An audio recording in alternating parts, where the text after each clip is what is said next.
Thank you. Thanks everybody for reading.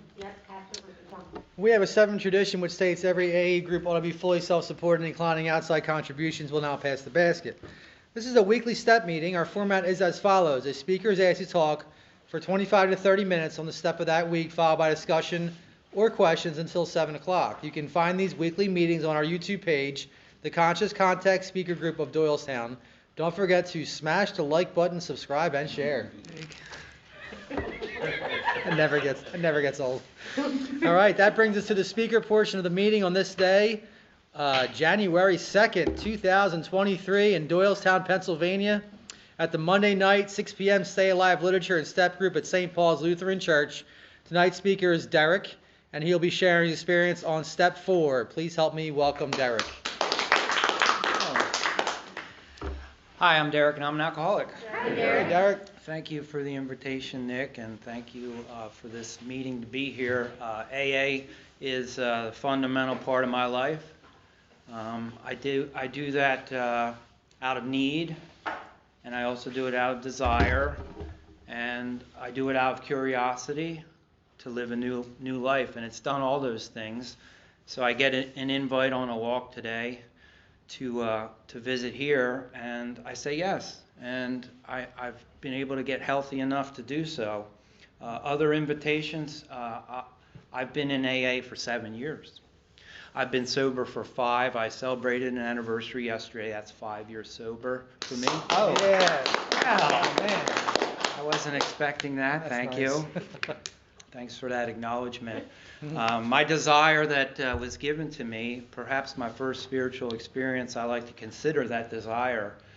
Yes, I had a desire to change my life and get rid of a disease, but desire is a special word, and I consider it a spiritual gift. I was given a desire, and it's 7 years old. So to answer an invitation tonight, for me, is just reassuring that the desire maintains, and I want to nurture it. I have to nurture it because this is the life I've chosen. If you acknowledge my sobriety, often in my home group, a beginner's group, and other groups I'm familiar with, you're acknowledged that you haven't drank in this duration of time, and that's meaningful. Because I haven't drank in the time that I acknowledge. But early on, that meant the challenge was living sober. There's a book called Living Sober, and when that sunk in, that I will now experience the full spectrum of my life, not under the influence, I knew I needed help because I hadn't done that in so long. Always I remember that alcohol was able to do what I asked it to do, to change a mood or change an emotion. And now when I don't feel well at any given time, I recall it from a distance. If I acknowledge 5 years, I'm starting to forget being under the influence, the way that I recall it, and I'm grateful for that. If I remembered how easy it was to change a mood or an emotion, I might be at risk of doing so. I have new ways of experiencing emotion and mood, and I use this at night to do so, to foster that. When I got into AA, let me recall not knowing what steps were. How would I? I was introduced at the level of sickness that I was introduced. I was an everyday drinker who had got in so far over his head with what started out as a playful way to experience life, to be inspired, to alter mood with my friends. Sounded pretty harmless to me and was quite a ride. It all turned on me, and I based my life on it. What a fatal error I had made. I based my life on the ability to change mood, emotion, energy, and I thought I had it figured out. I'll do everything asked of me, is what I recall. Everything asked of me in my upbringing, by society, by friends and family. I'll do everything if I can just have this thing to experience. I'll offset any of that with this. And it collapsed on me. the ability to live that way at my current age. If I acknowledge 5 years, I happen to be 55. It collapsed in my late 40s, that belief that I could do so. But then I'm hung out to dry, and I start to come to AA. I did not get my first big book for the first 9 months because I would not have been able to comprehend it in the way that is needed. So what I share with you is my experience over time. This experience to get introduced to steps and work my way up to the step that I'll speak on tonight. But being new, I was not ready for the book. I was not ready to take your number. I didn't want that number. I would have no ability to call the number, answer the phone. I was not well enough to do so. I was afraid because living sober was scary at first and can still be scary at times. But I did end up picking up a phone one day on a pile of wood at work, and I called Owen, and he met me, and I had to start to make a personal contact. I could attend meetings, but a one-on-one contact was important to me, so I did so. And it's interesting that that I'll share on step 4 tonight, because one of the first questions I had for Owen when he took me to his house, I wouldn't know why I would be at his house. First thing he said was, "Would you care to get ice cream?" I said, "No. Ain't no ice cream. No ice cream's happening, dude." But then he said, "Well, I want to show you where I live." And this guy is too much. And, well, I did get in the car. Stranger danger. In the car I went. He walked me straight into his house and said, "Here is my partner. She's sick with cancer, but we want to show you how we decorate our house and how we live." And I was really taken aback. You don't know me, and you want to show me your house, and that was a great influence. And one of the first questions I had for him is, how do I do my relationships if I'm going to join your club? Because I was recently divorced, and as step 4, I was recently divorced, recently on my own. I had spent 1 year at the bar, and that was all I needed, man. 1 year at the bar was enough for me to last a lifetime, if you've recall that experience, the bars that I went to. I asked him, "How will I do these relationships?" And he said, "Page 69 on this book." I said, "Okay, I'll read it on my own." And that was my first introduction to step 4, was a first question I had about how do I do relationships. I forget how I worded it, but he knew what I was asking. How do I do this sober? And that was my fundamental question. I had been introduced to him. He got me the book, and I started step work. And 1, 2, and 3 they did in one Saturday weekend. And to get to 4, I did the first 3. They had a unique idea. Maybe it wasn't unique at the time. It was unique in my experience. They said, "We're going to do it in one day on one Saturday." And I pulled up to the church, and I had prayed and cried that I could get there, because I knew I was taking a pretty bold step. And I went in, and we did step 1, 2, and 3 in roughly the time it takes to read a big book study. So I was prepared for that question. I answered him about step 4 early on. That was a temporary sponsor, and I wish him well this past week. He's still around. I subsequently got another sponsor to actually do the fundamental paperwork that it took to do steps. So let me tell you about step 4. First temporary sponsor said, "Write every name you could think of down on a piece of paper, and we're going to ask you to write and write and write." And I said, "Okay," but I was uncomfortable. It seemed like I wasn't allowed to share or talk for reasons I understand now. I was going to write every name I could think of. Looking back, I was uncomfortable doing it. I said, "What good is it? I know the people that should be on the list. It's my ex-wife, my daughter, my parents, my sister, and my brother. Who else could possibly make the list?" And then I did start stumbling on people. The first one small breakthrough was, I know I'll cheat this. I'll cheat this list. I'll get out my yearbook and I'll write names from my yearbook. And you know, it opened up such a window that I didn't need opened. I got to the faculty page and I looked at these faculty members and I said, I hated you and you hated me. And I remember it well. I said, okay, you've made the list, Mr. Cipriano and others. And they didn't like me, and I did not like them. And my classmates made the list, and people made the list that needed to be on the list. But I was not ready for step 4 because I was not done drinking. Can you dig that? I said, thanks for all the intentions, but I must manage this. I need the relief it offers. So I always give AA credit for allowing me to fumble and bumble a little or a lot at the introduction to any of this process.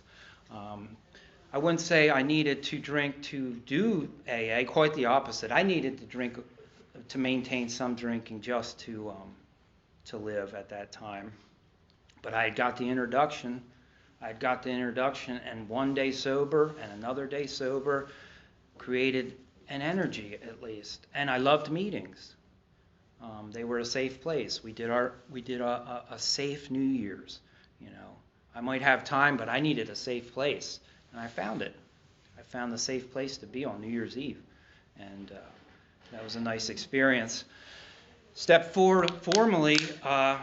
I had found an actual sponsor. He pulled the same trick, or not a trick, excuse me, the same kindness offered. Come to my house. I want to introduce you to my wife and kids.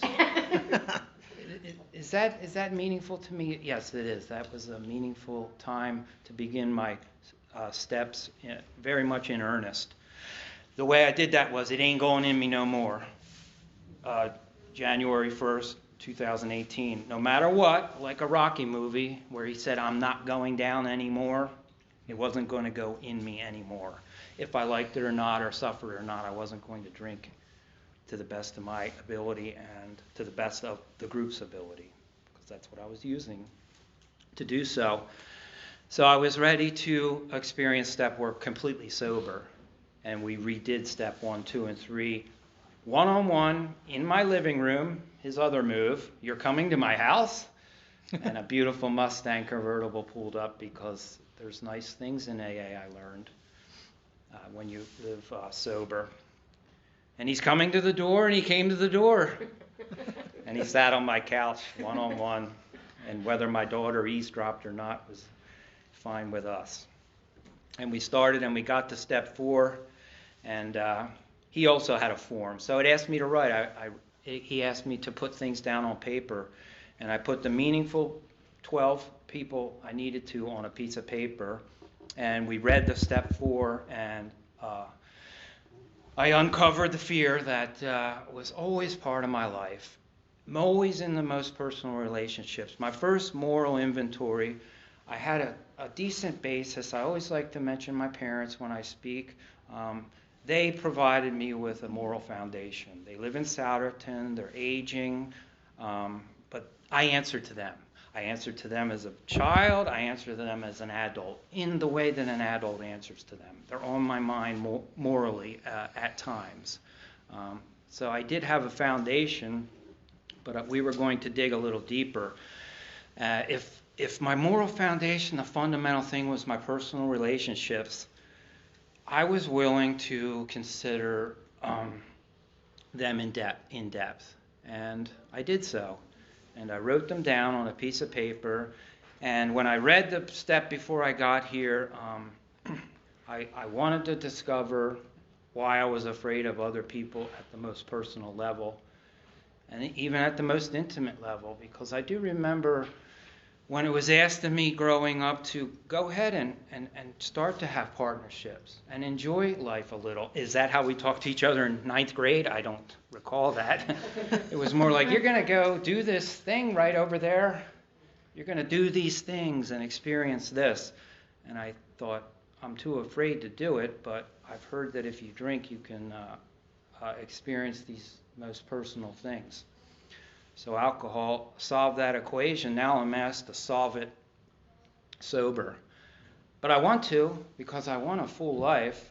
But I read step 4 and find out that I am afraid of personal relationships in the way that is human, I think. How close do I want to let someone in? Because keeping people at a distance seems safe because perhaps I would get rejected or perhaps judged, or and those things are meaningful to me sober. Under the influence, they're meaningless. I have to answer to no one under the influence, but I'm fully conscious now, and these things are meaningful to me. So I did my inventory on how I treated others, and I kept them at a distance. I let one person in, my wife, and it was a successful relationship that crumbled along with the rest of my life under my misguided foundation of I can be married and a family man. I can have the most closest bond there is as long as I'm allowed to go under the influence of alcohol at night, for instance, was that fatal error for a marriage. So I knew what love was, and I knew what a personal relationship was, but now I knew what it was like to lose one, and it was very painful to do so. And I accept the consequence, and it's been a great influence all my life. But I'm doing steps now as a new man, a new person would be how I would put that. And I have to learn if I'm going to morally approach my life in a different way and let this program influence that. But I'm fumbling and bumbling it. I am fumbling and bumbling. I'm in AA. I have the fellowship. I'm doing many, many meetings. And I think that I'm healthy enough to start personal relationships. And I do so, but I'm only as healthy as I am. It asked me to define fear and selfishness. I'll try and do that in the moment, but here's how it kind of played out in the beginning. Anything but lonely. Why would I experience loneliness? Let me work up from that. I do not want to be alone. It's humbling to do so. Let me just work up to not alone and then fill that space with someone. And I'll be polite and I'll be thoughtful, and that should be enough. And wouldn't you know, people do let you in because other people want to experience partnerships and a full life, and they let and all goes well for a while. But my limitations in AA and personally and emotionally make me unable to, I won't say morally grow, but it is a factor in our step 4. What am I? Was it selfish? Now that I speak tonight, yes, I had a period of selfishness where I'd put someone in a spot that I wanted to be with personally, but would the selfishness be defined as I did not fall in love? That's fair to say. So there's a little bit of my heart. Would you spend time at an intimate level with someone you're not in love with? Yes, you would do that. I can do that. But my results spoke for themselves. If I'm morally obligated to consider another person's most meaningful heart, I was unable to do so, and those results could hurt others. And that's where I'll pause and say, or I could get hurt. So this is not a step to be taken lightly, because the heart has the strongest emotions. I like the analogy. I'm nervous in my stomach, and my heart is where these things are coming from.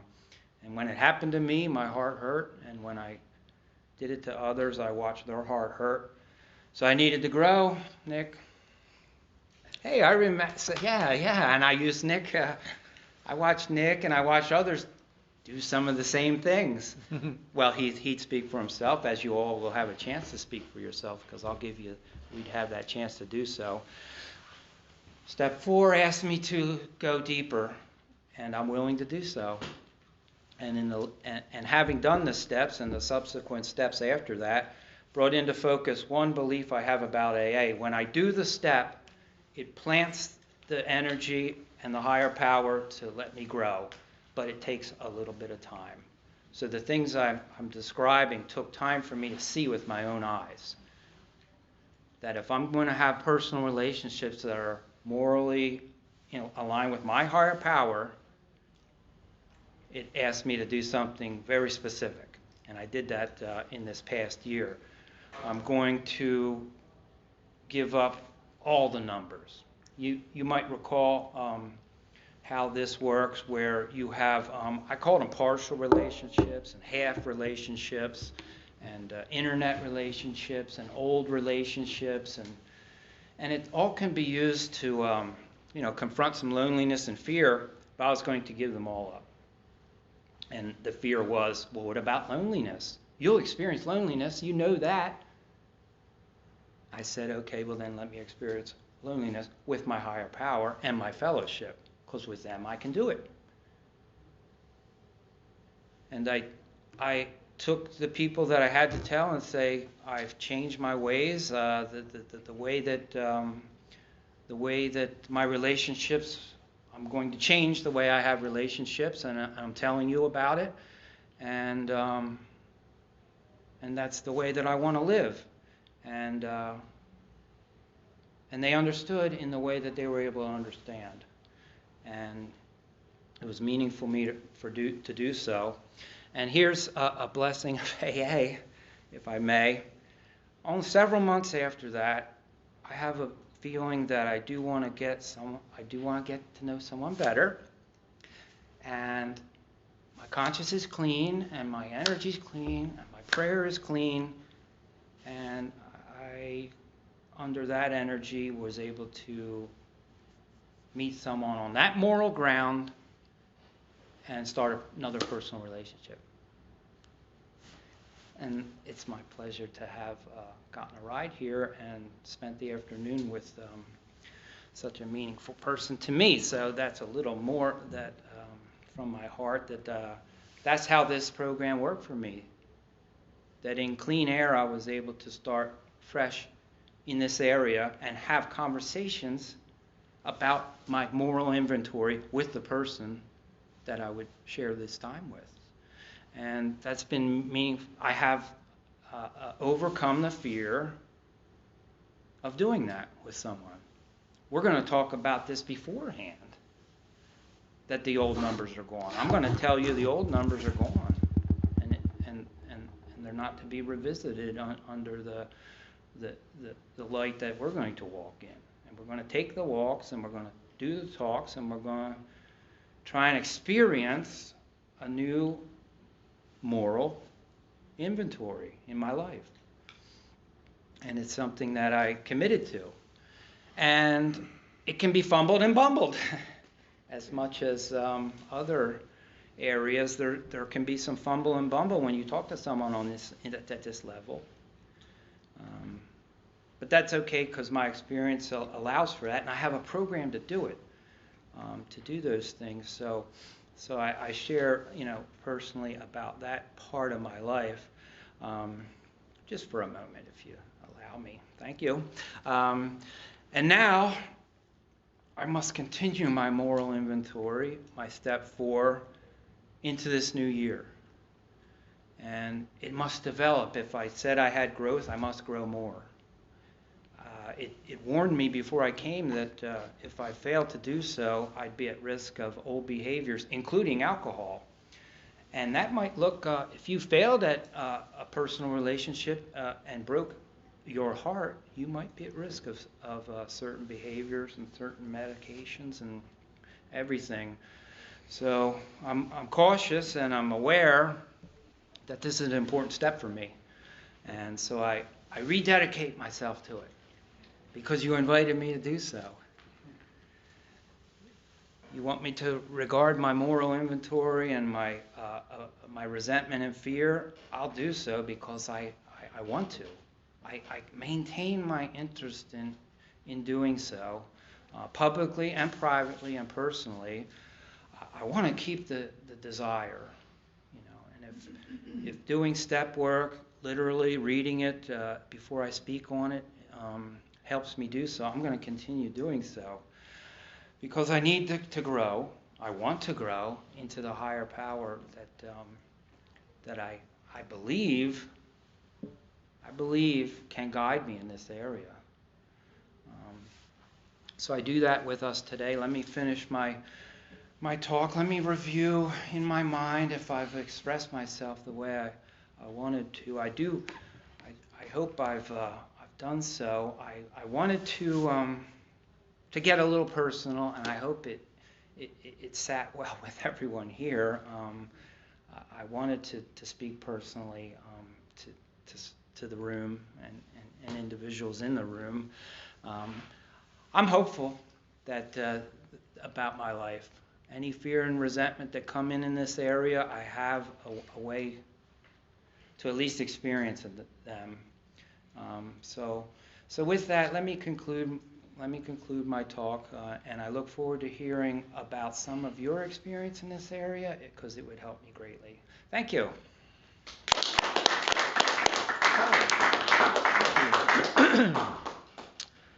Please limit your sharing to 3 minutes.